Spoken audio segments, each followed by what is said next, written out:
Welcome back to my channel, guys. Today I'm doing a Quickweave Mohawk, which is a protective style. At the bottom of the nape, I have already began adding the tracks. In the middle, it is two protective layers, which is a stocking cap on top of end wraps. The braid design is going to be a part of the style, which I've added pre-stretched hair to, so that it will last longer because she is natural. When you add braiding hair, when you're going to do a weave in the middle and you're going to do a design in braids, it's better to add the hair because the braid hair looks more smoother and it lasts longer than just your regular hair. So I am coming up the nape of the neck right now. I'm going across the width of the protectant that I have in. Also, guys, the braids are under the end wraps. The end wraps are on the bottom. The stocking cap is on the top and is sewed on. And the braids, the tail ends of the braids are tucked on the bottom, up under the end wraps.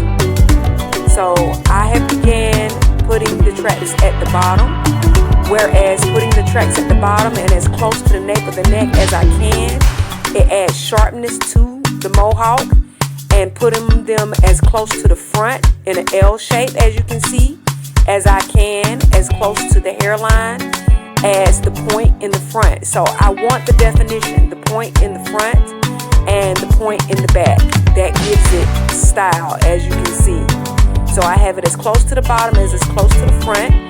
And after the first one or two tracks that I go across the front with in the L shape, at the point of where your hair may recede at in the front, then I start to go back with the L, going all the way the length of the first braid going back. And that's on that side that you're going to have all the hair coming onto. So you're going to do at least 2 or 3 braids on that hair where you have on that side where you have all the hair coming to, as you can see. I'm starting now, and then I'm going all the way back, okay? So after I go back maybe about 2 to 3 times, then I begin to just lay short tracks across the middle and curve horseshoe.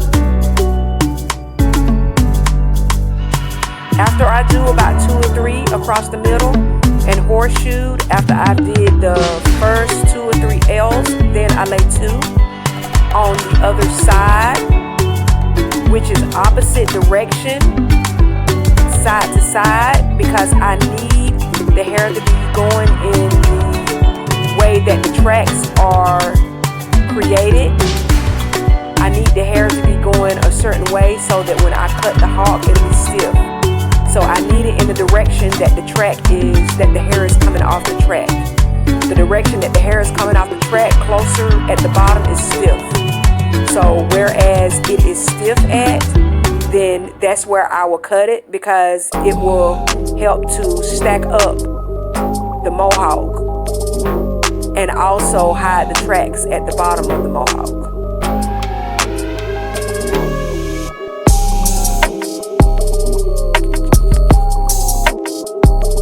So I'm just doing that L shape after I've came up the back, 3 or 4 tracks up the back, 2 or 3 across, 3 or 4 tracks up the back, which is closer to the nape, and then 2 or 3 which is closer to the hairline.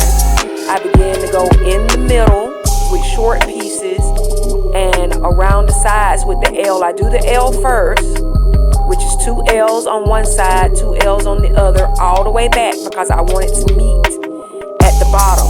So I want the tracks at the bottom at the nape to meet the L from the very front. And same goes for the side that's going to flip over.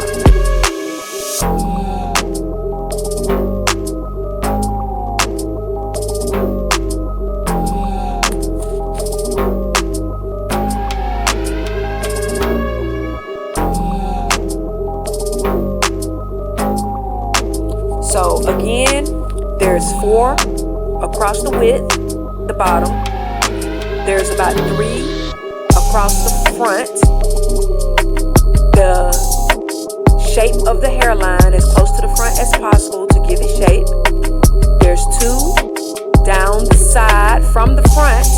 shape of the hairline down the side twice.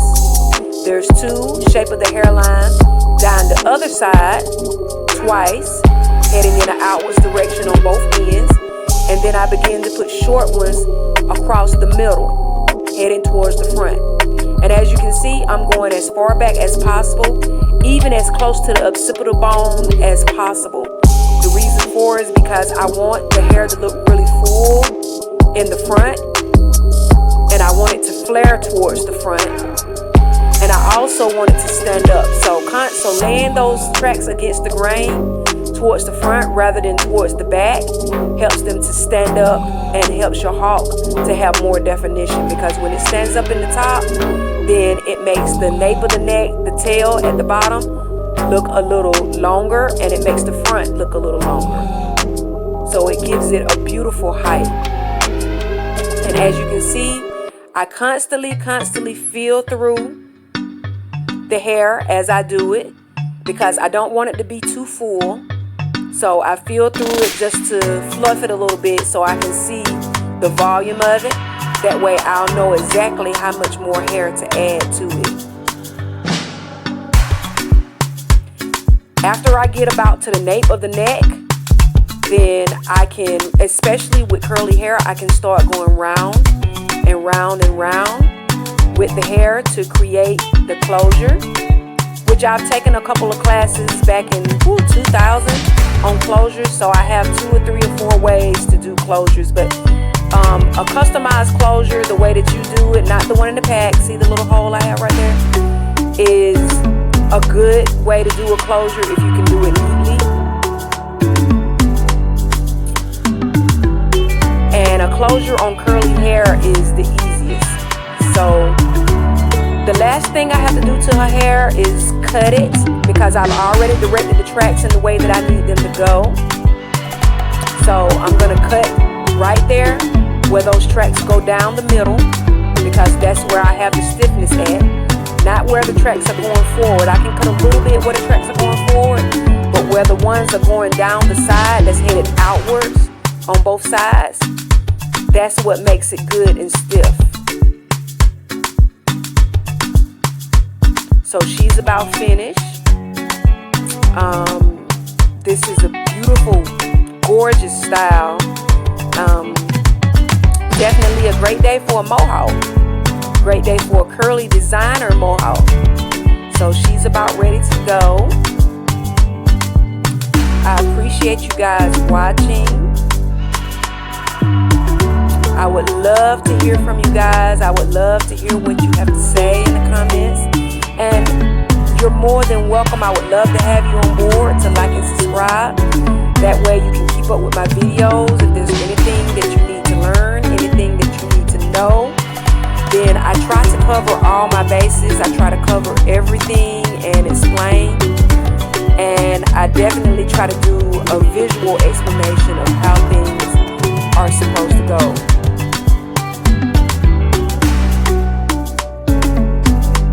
So she's definitely going to enjoy this. Definitely, and it's going to last longer. I talked her into the braids on the side, because the original hairstyle did not have braids. It was smoothed up, but I did not want to do that on natural hair, because smoothing it up could get hard and it could last for a day or two. But soon as you sweat with Gorilla Snide, with Got to Be Glued or whatever, you're going to have a residue, and it's going to loosen up on curly hair regardless of what kind of hair. So, you know, we all know that braids last longer than a gel down. So she's definitely ready to go. She's definitely good and ready for a couple of weeks. This will definitely last her 2 weeks. I love it, I love it, I love it, I love it. Yes. And she's got that height. She's got that height that we want. She's got that height that we need. She's got that definition. She's got that design. She's got that point in the front. She's got that point in the back. And she is so ready for the world. Just ready for the world. So one thing I don't do is I don't have my clients looking the way that I wouldn't look. So whatever I do to your hair, trust and believe I will wear it myself. It's something I will wear myself. So thank you guys for watching. Make sure you click the subscribe button and make sure you click the like button and leave your comments below. Happy day and happy Mohawk to her. Wow, wonderful, beautiful, absolutely.